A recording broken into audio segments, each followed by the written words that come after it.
우리들 생각 속에 이런 생각이 있어요. 신앙생활을 너무 깊이 하면, 빠지면 내 인생이 어쩌면 너무 홀리해지거나 그래서 재미가 없어질 수도 있을 수 있겠다, 이런 생각을 하는 경우가 있습니다. 그렇죠? 그래서 더 깊이 기도 안 하고 이렇게 좀 멀어지려고 하는 사람들이 있어요. 인생이 즐겁지 못할까 봐. 그런데 하나님께서는 우리가 하나님의 자녀이기 때문에 누구보다도 행복하게 살기를 원하십니다. 그래서 오늘 이 말씀이요, 예수님의 첫 번째 가르치심이거든요. 공생애를 시작하시면서 그 산에 올라가서 처음으로 입을 떼면서 우리 청중들에게 가르쳐 주신 첫 번째 말씀이 바로 이겁니다. 복에 관련된 말씀이에요. 다시 한번 볼까요?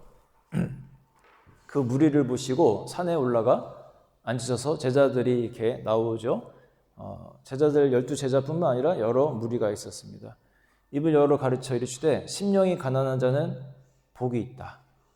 천국이 그들의 것이다. 심령이 가난한 자. 그리고 두 번째는 애통하는 자는 복이 있다. 그들이 위로를 받을 것이다. 이런 내용을 알려주십니다. 그 이후에 내용이 더 쭉 있어요. 그래서 우리가 이걸 뭐라고 부르죠? 무슨 복? 팔복이라고 불러요. 8가지 내용이 있는데 8가지 다 할 수는 없으니까 시간상 이제 오늘은 이 2가지에 대해서 심령이 가난하고 애통하는 자가 어떤 복을 누리는지 한번 알아보려고 합니다. 금방 말씀드린 것처럼 하나님은 우리가 복된 인생 살기를 원하시는 거예요. 누가 이렇게 왔다리 갔다는 거야? 깜짝 놀랐네. 뭐 괜찮아요. 뛰어다녀도 되니까 괜찮습니다.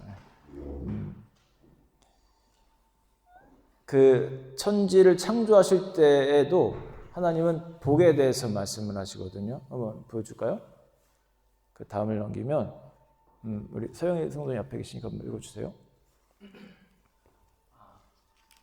하나님이 그들에게 복을 주시며 하나님이 그들에게 이르시되 생육하고 번성하여 땅에 충만하라. 땅을 정복하라. 바다의 물고기와 하늘의 새와 땅에 움직이는 모든 생물을 다스리라 하시니라. 네, 여기도 보면은 그들에게 복을 주시며 하죠. 하나님의 관심사입니다. 우리가 복된 인생을 사는 것.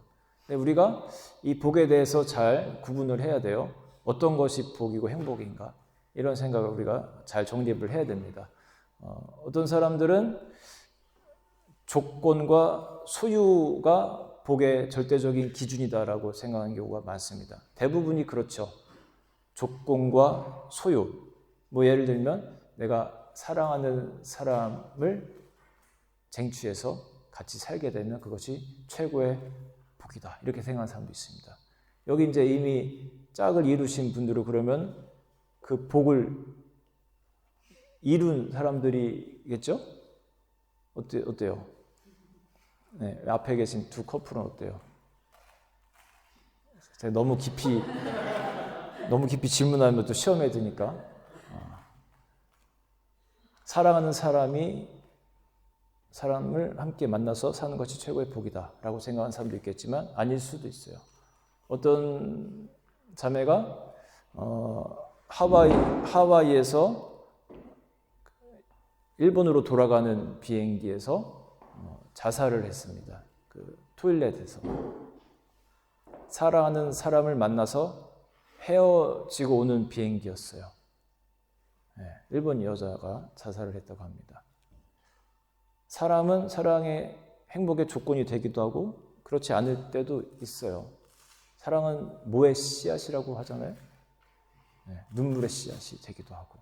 또 어떤 사람들은 아주 아름다운 외모를 내가 지니면 행복할 것이다 라고 그런 조건을 갖고 있는 사람들도 있습니다. 그것이 우리 인생의 절대적인 조건이라면 여기에 있는 많은 우리들은 아주 비참해질 수 있습니다. 조건과 소유가 행복의 절대적인 기준이 되지 못하는 거예요. 그래서 해피라는 단어 있잖아요. 해피, 행복하다. 해피라는 단어 한번 띄워줘 볼까요? 자, 이것은 어디서 나온 말인지 혹시 한번 추측해 보시겠어요? 이 말의 원어가 어디서 나온 것일까? 해피. 나는 해피합니다. 여기서의 이 해피는요, 해픈에서 유래합니다. 해픈. 우연히 발생한 것을 해픈이라고도 하고 어떤 사건이 일어난 것을 해픈이라고 하는데 우리가 행복하다 하는 것이 이 해픈에서 일어나는 것이기도 하다는 거예요. 임용고시를 보는 사람들이 있죠. 사법대를 졸업하고 그리고 시험을 치릅니다. 그 경쟁률이 엄청나다고 해요. 몇 점 차이로 막 이렇게 당사가 이렇게 나눠지기도 하는데 0점, 3점, 5점 이렇게 차이가 나기도 한다고 합니다. 그런데 그 와중에 어떤 사람들은 원서에다가 이렇게 기입하는 란이 있다고 해요. 직계 가족 중에 뭐더라? 국가 유공자가 있습니까? 틱하면 5점인가요? 10점인가? 그게 주어진다고 해요. 0.3점 차이로 떨어지고 하는 판에 국가 유공자입니까? 하면 하나에 5점, 10점이 붙는다고 합니다. 그러니까 원서 쓸 때 그 사람들은 이렇게 가리면서 미안하니까 이렇게 쓴다고 해요. 그거 아닌 사람은 쉽지 않은 거예요. 내 조상은 전생에 나라도 구하지 않았나? 왜 그러나? 이런 생각을 할 거 아닙니까? 우리가 생각하는 행복은요, 해피니스로 일어날 수 있다. 그런데 반면에 하나님이 말씀하신 오늘의 이 8가지 복에는 뭐가 있냐면 블레싱이거든요. 블레싱. 자, 블레싱은 어디서 오는 걸까요? 블레싱. 블레싱의 그 기초를 쭉 따라가다 보면 그것이 바로 블러드에서 옵니다. 예수 그리스도의 흘리신 그 블러드에서 우리 삶의 축복이 온다는 거예요. 그래서 이 블레싱은요, 몇 가지 특징이 있는데 첫 번째 특징은요, 누구나 원하기만 한다면 내가 받을 수 있다라는 겁니다. 아까 그 해피니스는 될 수도 있고 안 될 수도 있어요. 세상에서 이제 운이라고 표현을 하죠. 운이 좋으면 되기도 하고 안 되기도 하고 성형수술을 했는데 운이 나쁘면 더 망가지기도 하고 막 그런 거예요. 그런데 이 블레싱은 누구나 내 마음으로 믿음으로 요청하기만 한다면 하나님이 그 사람에게 주시는 것이 블레싱입니다. 왜냐? 그 원천이 예수 그리스도의 피에 있기 때문에 누구나 받을 수 있는 거예요. 또 한 가지 특징은 뭐냐? 타고난 어떤 것을 말하지 않습니다. 여기 이제 보면은 처음에 그 복이 뭐였죠? 마음이 가난한 자. 그리고 두 번째가 뭐였죠? 애통하는 자. 그 다음에 이제 뭐 온유한 자도 있고 막 이렇게 쭉 나가거든요. 그러면 예를 들어서 이제 온유하다. 그러면 선천적으로 타고난 사람이 하나님의 복을 받는 것인가? 이런 생각을 할 수도 있습니다. 그런데 그 성경에 보면 모세라든지 사도 바울이라든지 아주 온유한 성격들이 아니었습니다. 막 이게 다혈질적이고 베드로도 그러고요. 그런 모습들이 있어요. 그런데 하나님은 그들에게 복을 주시거든요. 여기서 말하는 이 복은 내가 타고난 기질을 말하는 것이에요. 여러분 중에 난 타고난 기질이 좀 내가 좀 이렇게 싸움꾼이고 어디 가나 내가 막 너무 정의를 부리짖다 보니까 막 이렇게 주변이 좀 이렇게 좀 엉망이 되고 막 그런 경향이 있고 막 그렇다고 생각해서 포기하시면 안 돼요. 저도 여러분들이 저를 볼 때 제가 얼마나 젠틀하고 나이스합니까? 왜? 아니 같이 사는 사람이 그냥 하고 깜짝 놀랐네요. 제가 그래 보일 수 있는데 저도 안 그런 면이 있거든요. 저도 어릴 때 이제 아이가 태어나고 집사람이 뭔가 행동할 때 뭔가 제가 제 마음에 들지 않는 어떤 행동을 하거나 그러면 제가 이런 말을 가끔 했어요. 이제 사냐 생각을 좀 해라. 생각을 많이 해야지 실수도 안 하고 잘할 수 있는 거 생각을 해라. 어느 날 제가 뭔가를 하다가 제 실수를 하나 했었던 것 같아요. 그러자마자 득달같이 산이가 오더니 아빠 생각을 해야지. 생각을 하라고. 와, 바로 써먹는 겁니다. 내가 뿌린 씨가 그냥 나에게 또다시 그냥 이렇게 공격이 오는구나. 제가 언제부턴가 그 말이 사라졌어요. 저도 선천적으로 그 타고난 성격이 좋은 것도 있지만 또 좋지 않은 부분도 있거든요. 연약한 부분도 있고. 그런데 하나님의 복은 그것에 좌우된다는 것이 아닙니다. 첫 번째 한번 볼게요. 자, 넘겨줘 보세요. 심령이 가난한 자는 복이 있다는 겁니다. 누가복음에서는 이 앞에 심령이라는 단어가 이게 생략이 돼요. 가난한 자가 복이 있다라고 합니다. 네, 두 가지 양면성이 있는 것 같아요. 가난한 자라고도 볼 수가 있습니다. 우리 그 다음 사진 사진 보면요, 이스라엘 지도거든요. 여기서 예수님의 그 태어나신 동네가 어디냐면 이 갈릴리 지방이었습니다. 북쪽. 이스라엘은 북쪽으로 갈수록 그 교육 수준이 좀 떨어집니다. 그리고 조금 더 이렇게 잘 못 사는 사람들이 많았습니다. 특히 갈릴리 지역이 좀 가난했어요. 여기가 이 예루살렘이 수도고 이 유대 쪽이 부유한 사람들이었습니다. 예수님의 그 산상수는 지금 이 갈릴리에서 일어나고 있는 거예요. 갈릴리 사람들을 대상으로 하는 말입니다. 심령이 가난한 자, 누가복음에는 가난한 자들은 복이 있나니 너희가 복이 있나니 천국이 너희의 것이다 라고 말씀합니다. 또 다음을 넘겨주면 이런 말씀이 있습니다. 우리 누가 한번 읽어줄까요? 뒤에 우리 자매가 한번 읽어줄까요? 네. 내가 두 가지 일을 주께 구하였으니 내가 죽기 전에 내게 거절하지 마시옵소서. 곧 헛된 것과 거짓말이 내게서 멀리하옵시며 나를 가난하게도 마옵시고 부하게도 마옵시고 오직 필요한 양식으로 나를 먹이시옵소서. 혹 내가 배불러서 하나님을 모른다 여호와가 누구냐 할까 하며 혹 내가 가난하여 도둑질하고 내 하나님의 이름을 욕되게 할까 두려워함이니이다. 네, 나를 너무 가난하게도 마시고 너무 부하게도 마시고 오직 필요한 양식으로 나를 먹여달라는 그런 이제 기도를 하죠. 왜 그러냐면 내가 배불러서 하나님을 모른다 여호와가 누구냐 할까 한다는 거죠. 또 너무 가난하면 이제 도둑질할까봐 그래서 하나님의 이름을 욕되게 할까봐 두려워서 너무 부하게도 또 너무 가난하게도 하지 말라라는 그런 이제 기도를 드리는데 우리 인생이 조금 가난할 때가 있습니다. 특히 청년들 이렇게 있죠.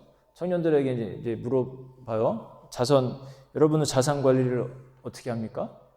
그러면 대부분의 청년들이 관리할 자산이 없습니다. 혹시 뭐 성인분들 중에도 그렇게 말씀할 수 있는 분들이 있을 텐데 우리 삶 가운데 때로는 물질적으로 풍요롭지 못하다고 해서 내가 행복하지 않은 것이 아니에요. 오히려 하나님 앞에서는 그러한 인생이 더 복될 수 있습니다. 왜냐하면 너무 부하면 우리가 여기 말씀에 있는 것대로 내가 하나님을 찾지 않는 거예요. 제가 살아보니까 그래요. 제가 좀 부할 때가 있어요. 부할 때가 있는데 믿겨지지 않는 모습을 자꾸 쳐다보지 마세요. 내가 부할 때가 있고요. 좀 가난할 때가 있습니다.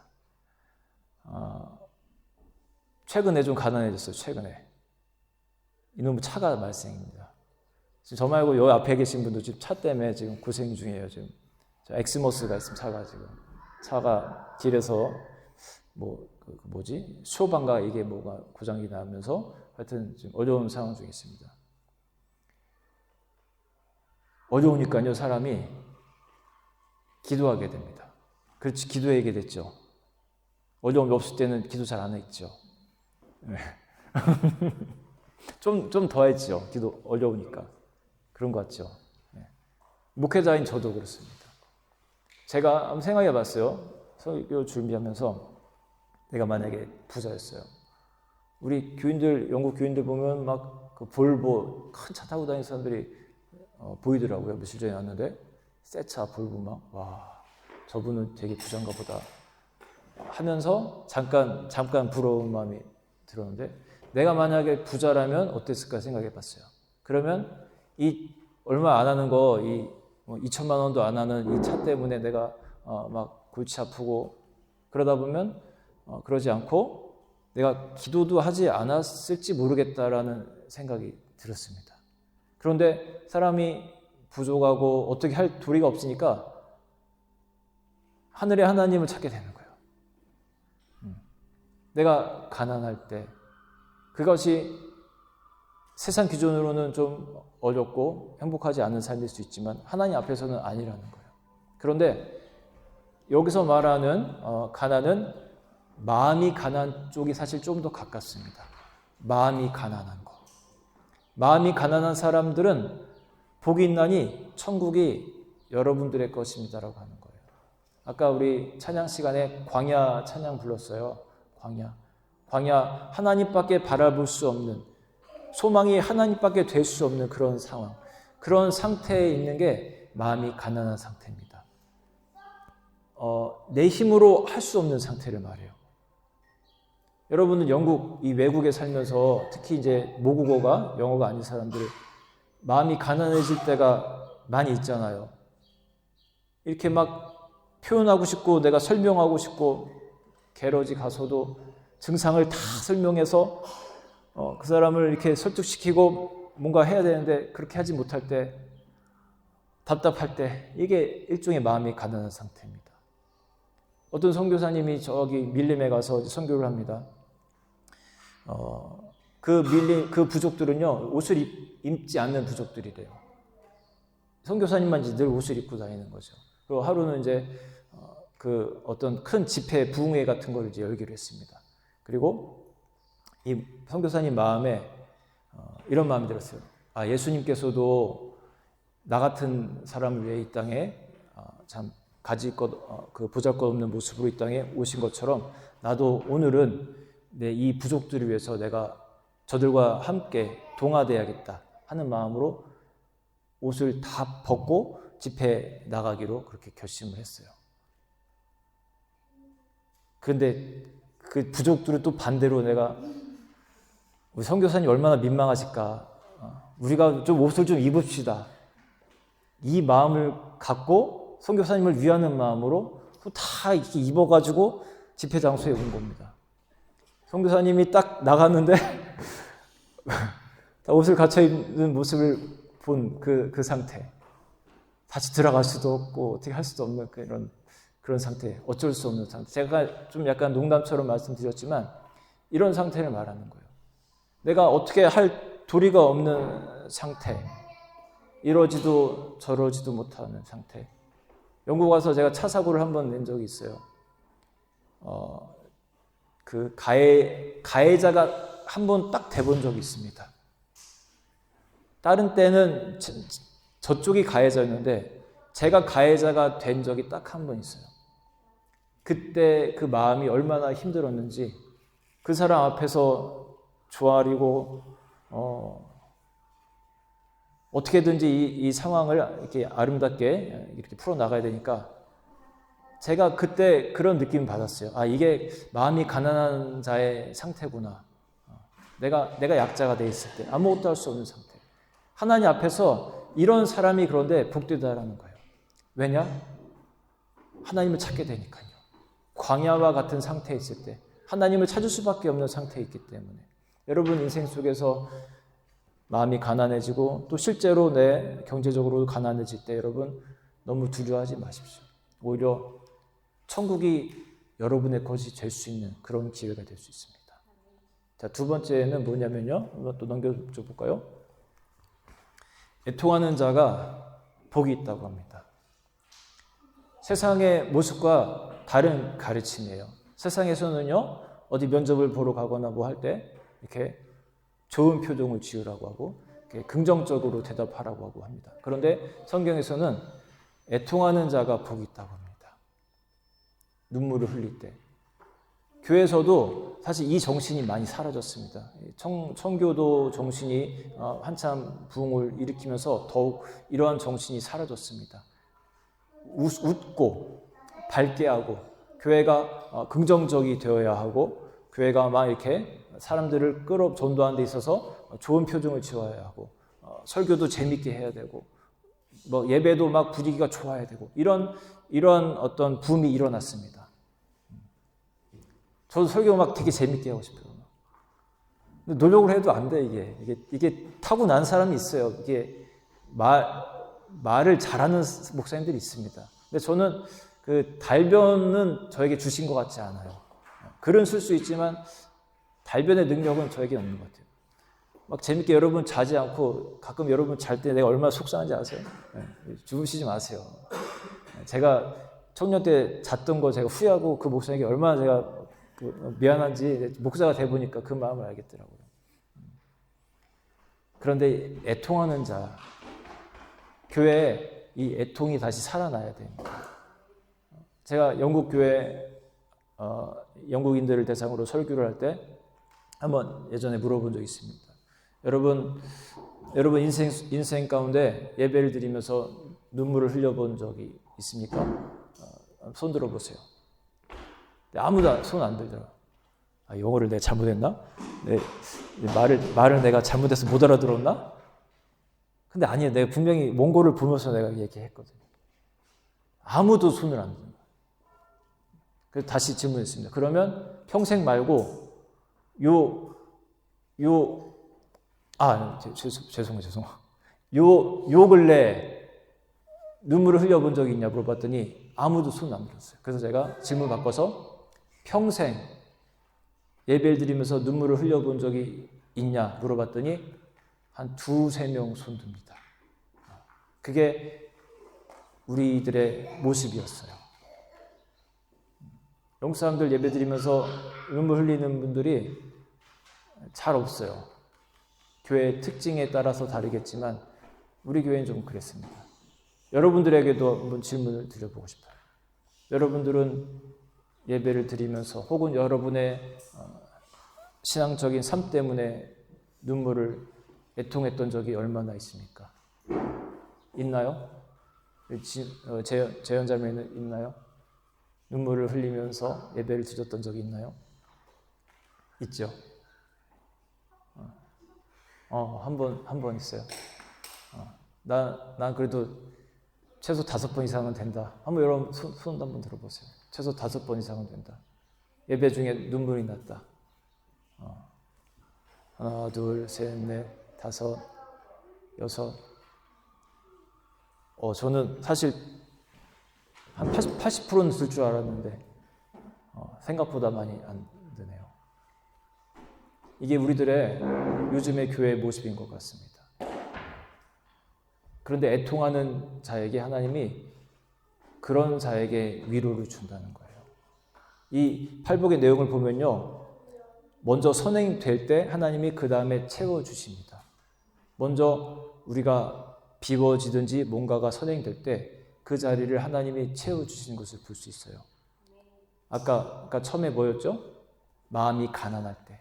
우리 마음이 세상적인 것들로 이렇게 싹 비워지면서 내 마음이 가난해질 때 하나님이 그 자리를 천국으로 채워주신다는 거예요. 선행되는 작업이 있습니다. 여러분 살면서 위로를 받고 싶으시죠? 그 위로는요, 여러 가지 형태로 나타날 수 있는데 선행되어야 할 것이 우리가 애통해야 된다는 거예요. 그냥 아파서 울고 이런 것이 아니라 세상적인 것 때문에 우는 것이 아니라 나의 신앙의 상태 때문에 내가 진심으로 아파하고 그럴 때 때로는 하나님을 찬양하면서 내 마음이 뭔가에 의해서 감동이 될 때 공동체를 향해서 내 마음에 하나님이 어떤 사랑의 마음을 주실 때 눈물이 날 때 하나님이 그런 사람에게 선물로 위로를 주신다는 거예요. 하늘의 위로로. 금방 말씀드린 것처럼 이 위로는 여러 가지 모양이 될 수 있습니다. 때로는 여러분의 자녀를 통해서 위로를 주실 수도 있어요. 하나님의 상급입니다. 제 목회하는 친구들이 여러 부류가 있습니다. 애가 5인 집이 있어요. 진짜 요즘 보기 드문 애국자 친구죠. 시골에 살면서 진짜 애만 정말 열심히 낳습니다. 교회는 별로 없는데 그 애가 이제 결국은 교인이 되겠죠. 이제 뭐 사례비도 적고 그래요. 어떻게 살아가냐 이제 가끔 이제 물어보죠. 그러면 뭐 이렇게 또 하나님의 은혜로 또 그냥 이렇게 저렇게 살아간다. 지방 교회들도 10만 원, 20만 원씩 보태주는 교회들도 있고 또 사모님도 같이 일하면서 이렇게 저렇게 살아간다. 그렇게 얘기하는 친구가 있습니다. 마음이 가난한 상태일 수 있죠. 그리고 그 삶이 애통하는 삶일 수도 있죠. 그런데 그 친구는 오히려 저를 위로해줘요. 오히려 마음이 가난한데 그러니까 신앙적으로는 가난한데 세상적으로 볼 때는 마음이 풍성한 친구입니다. 오히려 저를 걱정해주고 오히려 어떻게 보면은 더 은혜가 이렇게 넘칩니다. 신앙적인 삶을 살아갑니다. 막 교회도 열심히 많지는 않지만 열심히 부흥하려고 하고 이렇게 자꾸 부흥회도 하고 이렇게 살아가는 모습을 제가 느껴져요. 근데 또 한 부류는요. 예전에는 좀 어렵게 살았거든요. 그런데 갑자기 조금 이렇게 사례비를 잘 받는 환경이 되면서 사람이 바뀌는구나를 제가 느껴요. 아까 이 친구는요. 일주일에 8만 원을 넘지 않으려고 식비를 그렇게 살아간대요. 일주일에 8만 원. 7가족이 일주일에 8만 원으로 여러분 살아가십니까? 안 되죠, 솔직히. 근데 넘지 않으려고 노력을 합니다. 그럼에도 불구하고 하나님이 주시는 그 위로를 느끼며 살아가요. 그런데 한쪽 부류는 언젠가 한번 이런 얘기를 하는데,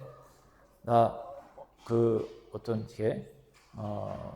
고위 사람들하고 저기 뭐 어디 백화점 8층에 가가지고 8만 원짜리 그 코스 요리를 먹었다 하면서 이런 거 먹어도 되는지 모르겠어 하면서 막 얘기를 하는데 가만히 듣다 보면 이제 자랑입니다. 내가 이제 이런 자리에 가가지고 이런 좀 이렇게 잘 나가는 사람들과 함께 이런 식사를 내가 하는 사람이 됐다. 8만 원짜리 야 맛이 달라 하면서 듣다 보면 자랑하는 것 같아요. 근데 이런 자랑이 한 번이 아니라 2번, 3번, 4번 통화만 하면 자랑을 해요. 저는 그냥 들어줘요. 그냥 어느 날 제가 한번 이제 정신 차리라고 얘기를 해주려고 이제 마음을 먹고 있는데 너 그 첫 마음을 버리면 안 된다. 정신 차려라. 이 말을 제가 해주고 싶은데 아직까지 제가 그냥 들어주고 있습니다. 그런데 아까 이 친구와 너무 대조적인 겁니다. 일주일에 8만 원으로 살아가야 되는 환경 속에서 그래도 하나님을 바라보면서 그 환경 속에서 내게 주신 사명을 다하려고 하는 그런 친구를 보는가 하면 밥 한 끼에 8만 원을 먹으면서 자랑하면서 하나님을 찾기보다는 내 위치를 자랑하는 모습을 보면서 하나님의 말씀이 맞구나. 어떤 친구에게 천국이 있는가? 지금 당장도 나는 여기가 아니라 여기라는 생각을 했습니다. 그리고 앞으로의 우리가 가게 될 천국도 물론 여기도 가긴 가겠죠. 믿음으로 가는 거니까. 그런데 이쪽 친구가 더 많은 상급과 은혜를 받고 환영을 받을 수 있겠구나라는 생각을 해보았습니다. 설교를 이제 마칠게요. 여러분 삶 가운데 애통하는 일이 있을지라도 여러분 너무 걱정하지 마십시오. 마음이 가난해지는 상황 가운데 처해 있을지라도 여러분 너무 두려워하지 마십시오. 하나님은 그러한 상황 속에 있을 때 너희가 복되다고 했습니다.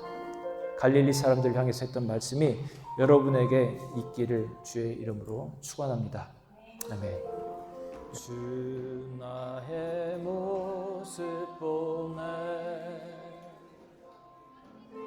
상한 나의 맘 보시네 주 나의 눈물 안에 홀로 흘던 마음아시 다시 한번 찬양합니다. 주 나의 모습 보네 주 나의 모습 보네 상한 나의 맘 보시네 주 나의 눈물 홀로 흘던 맘 아시네. 세상 소망 다 사라져가도 주의 사랑은 끝이 없으니 살아가는